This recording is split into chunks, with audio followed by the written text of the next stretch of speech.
Capítulo 2. Mergulhando ainda mais no que há dentro de nós. Lamentar uma dor passada no presente é criar uma dor e sofrer novamente.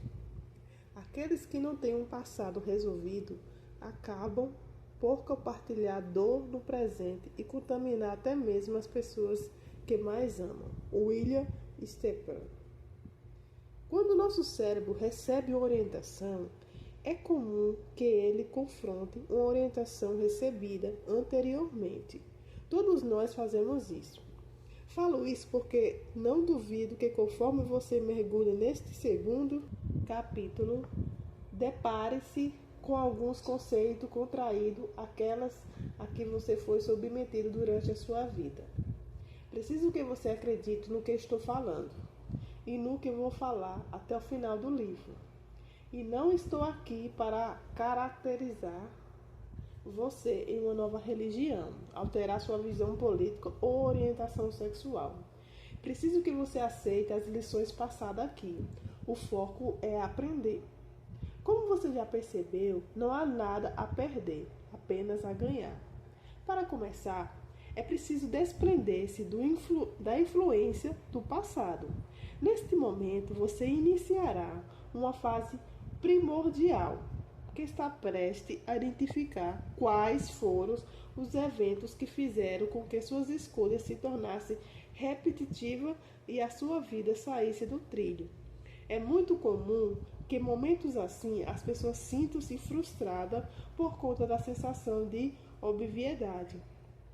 Já ouvi incontáveis vezes alunos e alunas repetirem a mesma frase. Por que eu não percebi isso antes? A resposta é simples, não importa. O que importa é que agora você já percebeu. O mais importante você já fez. E é a hora de começar a mudar o jogo. É preciso controlar o sentimento de frustração por ele que é traiçoeiro. Ao invés de você se sentir feliz por finalmente estar caminhando para solucionar seus problemas, pode se sentir mal por ter demorado a fazê-lo. A culpa por não ter compreendido a própria situação faz com que muita gente pare o processo de mudança por semanas ou meses, até que desista. Porque se abalar emocionalmente sua consciência das oportunidades perdidas, em vez de encher de esperança, então pode acabar tropeçando na dor e no medo. Para evitar isso, gostaria que pensasse em quantas pessoas já conheceu e que jamais tiveram essa oportunidade. A chance de corrigir falhas, a benção de colocar a vida no caminho correto. Por um instante que seja. Vamos olhar para a nossa vida com a frieza que precisamos neste momento. Sim, você cometeu falhas, sim. A vida nem sempre deu certo, mas o quão sortudo você é por ter chegado até aqui. Até esta exata página do livro. Até a exata página do livro. A cada virada de folha, a cada nova frase lida e a cada novo ensinamento colocado em prática, você se encaminha para algo melhor.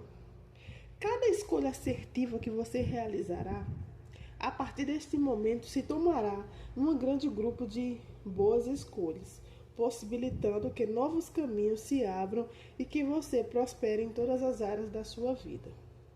Realizar essas ações, então, significa influenciar não apenas o rumo da nossa própria vida, como o rumo de outras. Tudo o que nós fazemos tem o poder de contagiar alguém, e dentro desse escopo existem duas possibilidades, a do contágio por meio da esperança e o contágio por meio da dor. Não entendeu? Então imagine a seguinte situação. Situação 1. Você compartilha as decisões assertivas que tomou ao decorrer da vida. Conversa com calma, carinho e atenção com todos os avós que buscam um tipo de conselho.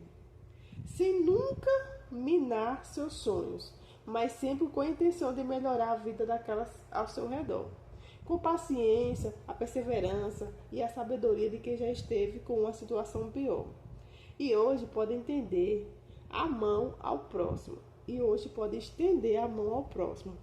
Faz tudo o que pode para tornar a caminhada dos outros mais leve, serena e bem-sucedida. Você contagia pela esperança. Situação 2. Você é especialista em destruir sonhos alheios, porque os seus sonhos não se concretizam. Desestimula qualquer um que se aproxima de você, sempre desenhando um cenário mais catastrófico e pessimista em poder, mesmo que não seja de maneira intencional, acaba ferindo, desanimando e afastando quem está por perto. Você contagia pela dor, uma dor que é sua, que foi causa de um evento do passado e deixou marcas mal resolvidas, que até hoje não foram sanadas. Entrar em ação no presente de forma assertiva é o mesmo que fazer suas melhores escolhas a fim de viver a vida que você merece. Porém, todas as escolhas que fizemos no presente são influenciadas por nossa história e por nossas expectativas. Nessas lembranças do passado, nossas projeções de futuro. Para entender melhor esse conceito do passado e do futuro, veja o gráfico a seguir. Eu vou falar o gráfico. Passado, lembrança, dor, esperança. Presente, ação, escolha assertiva. Futuro, projeção, medo e sentido. No presente está o timing do momento em direção à prescrição. Se você não acredita em mim, podemos matemizar a questão e embasá-la com a física quântica, que realiza medições através de um estímulo negativo. Aqui a dor e o medo. O estímulo positivo, a esperança e o sentido. Ainda não acredita? Então vamos embarcar em conceitos milenares presentes na Bíblia. A dor e o medo são o mal. A dor e o medo são o mal. A esperança e o sentido são o bem. Pessoas com lembranças de dor do passado não entram em ação de forma assertiva no presente. Esse contágio também nos atinge.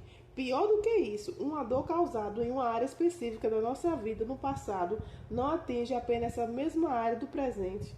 Ela nos afeta completamente. Mais importante ainda, tanto a lembrança do passado como a projeção do futuro pode ser consciente e inconsciente. Enquanto algumas se tornam vividas em nossa memória e em nossa vida, outras ficam escondidas, mas ainda assim existem e nos afetam. Aqueles que não têm um passado resolvido acabam por compartilhar na dor e contaminar até mesmo as pessoas que mais amam. Que têm um passado bem resolvido, contagia outros positivamente. Não seja especialista em compartilhar dor, sejamos especialistas em compartilhar esperança. A maturidade, o tempo e o sentido das coisas. É entre 16 e 18 anos que a maioria de nós precisa fazer uma escolha mais importante de nossa vida, a escolha da carreira profissional. Mal sabemos que essa decisão influenciará todos os outros acontecimentos de nossas vidas. Você acha que entre 16 e 18 anos nós temos idade suficiente para realizar uma escolha de manha, magnitude e importância? Claro que temos.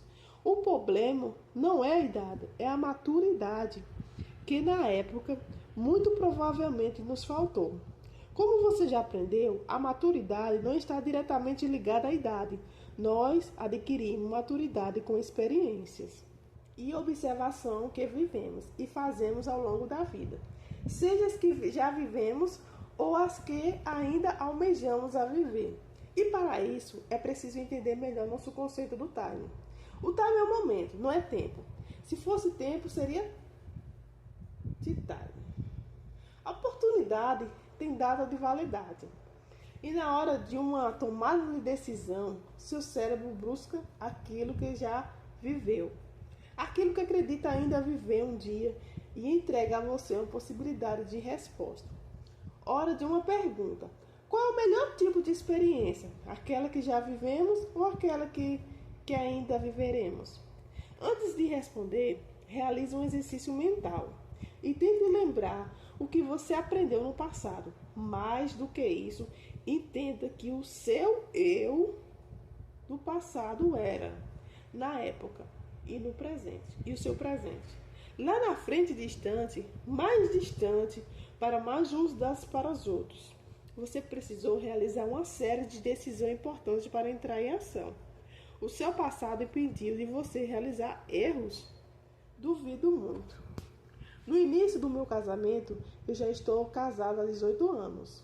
Minha esposa e eu compartilhávamos uma rotina extremamente exaustiva. Saímos cedo de casa, trabalhamos durante todo o dia e chegamos à tarde.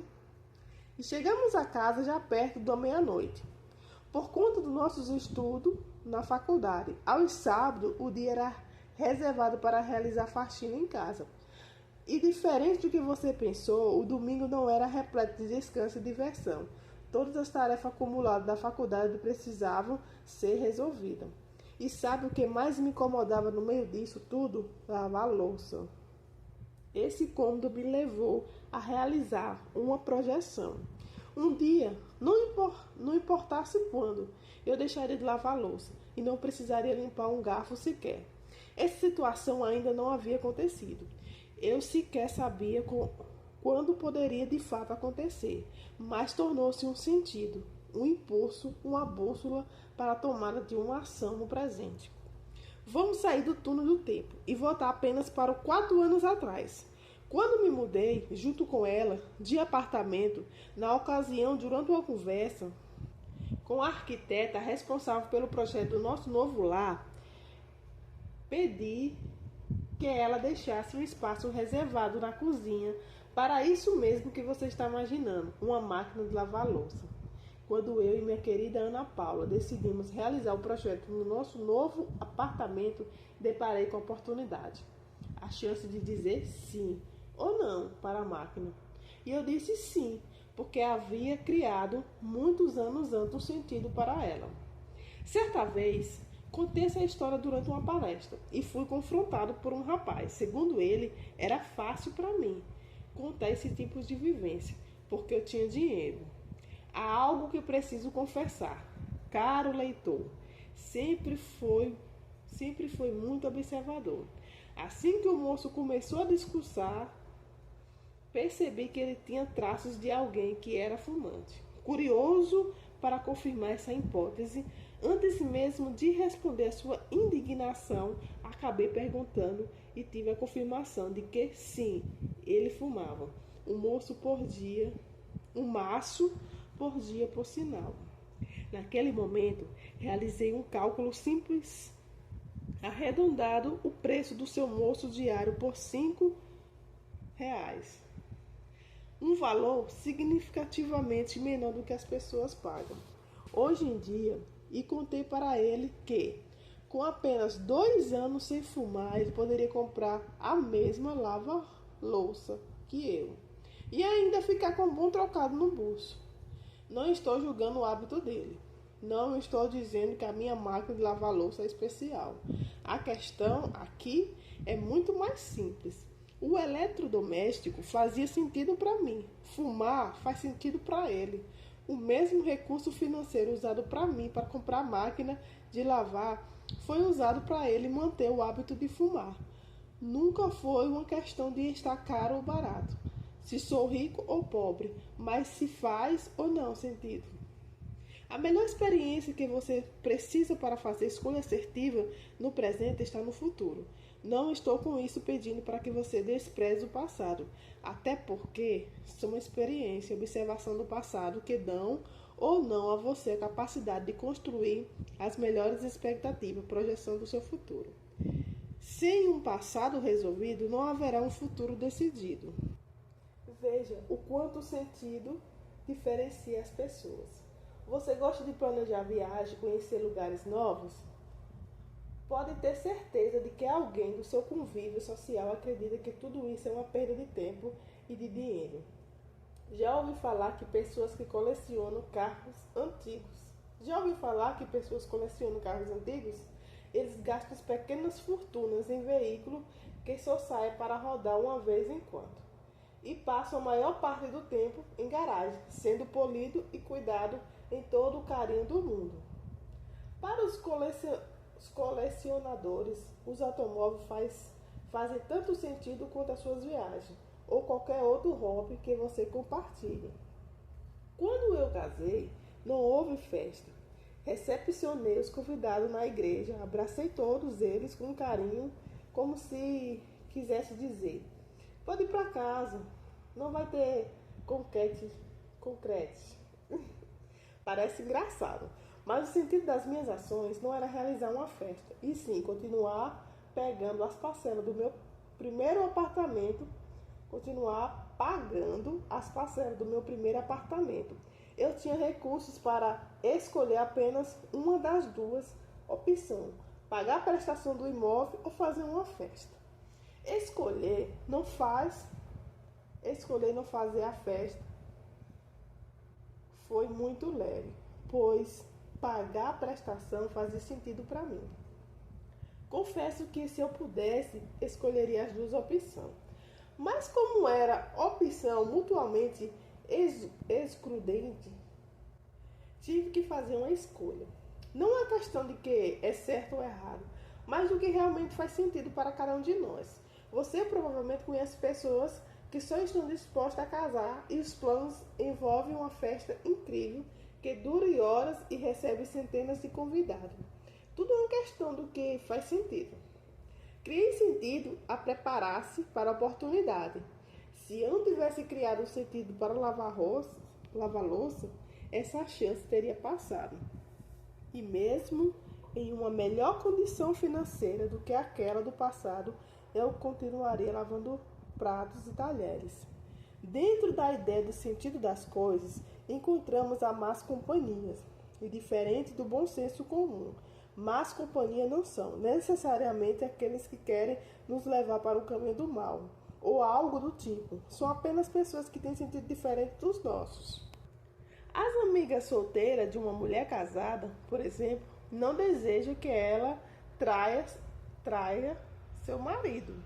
Dentro da esfera social de relacionamento, porém, o sentido delas é diferente. As solteiras têm como sentido a busca de alguém ou a liberdade do seu estado social. A mulher casada, já estabelecida ao lado de alguém, tem sentido completamente diferente. Os colegas casados de um homem solteiro conversam sobre assunto completamente diferente, faz plano completamente diferente e tem uma convivência completamente diferente de vida de solteiro. Não significa que são mais felizes ou infelizes, já que estão com a vida resolvida à beira da ruína. Significa apenas que os sentidos são diferentes. É um sentido que diferencia como vamos lidar com as coisas. Quando nos relacionamos com pessoas com sentidos diferentes, somos influenciados por ela e estas passam a ser a má companhia. Veja este texto bíblico que fala justamente sobre isto. Não te deixe enganar, as más companhias corrompem os bons costumes. 1 Coríntios 15, capítulo 33. Você ainda vai entender melhor esse conceito quando falarmos de blindar a mente. Os ritos da passagem. Nossa sociedade está mudando em uma velocidade absurda. E eu não estou falando apenas de rede social e tecnologia que mal parece chegar e já está substituídas, meses depois, por outras. Nossos costumes enquanto seres humanos estão se alterando. Antigamente, a ideia de um casamento era cercada de regras. Hoje em dia, é muito comum conhecer casais que decidiram juntar-se à escova de dente, seja por não acreditar em toda a cerimônia religiosa ou simplesmente por achar aquele um caminho mais simples. Antes de tudo, entenda, essa não é uma fala sobre religião. O ponto aqui é outro, a importância dos ritos de passagem. Um casal que compartilha um lar, mas nunca realizou um rito de passagem para oficializar a união. No caso, a cerimônia que oficializa o casamento, ainda que simbolicamente e sem nenhuma ligação religiosa. Entre em uma discussão, é muito mais fácil pensar que a saída mais simples e eficaz é ir embora do relacionamento. O rito da passagem é tão importante na vida das pessoas porque é permeado por uma série de estruturas sólidas que formam a nossa cultura.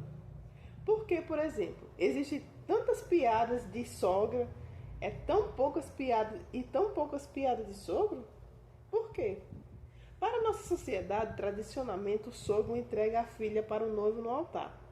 Na mente dele, houve um rito de passagem. Aquela pessoa não é mais a sua responsabilidade. A vida seguiu em frente. Mas não para a mãe. Ela não fez entrega alguma. Apenas observa o que acontece em uma posição passiva. Mães precisam entregar suas filhas e filhos em casamento. Não entregaram. Pode passar a disputar a atenção com que suas crias se casaram. Ficaram presas no papel que tinha na vida deles antes daquele rito. Quem casa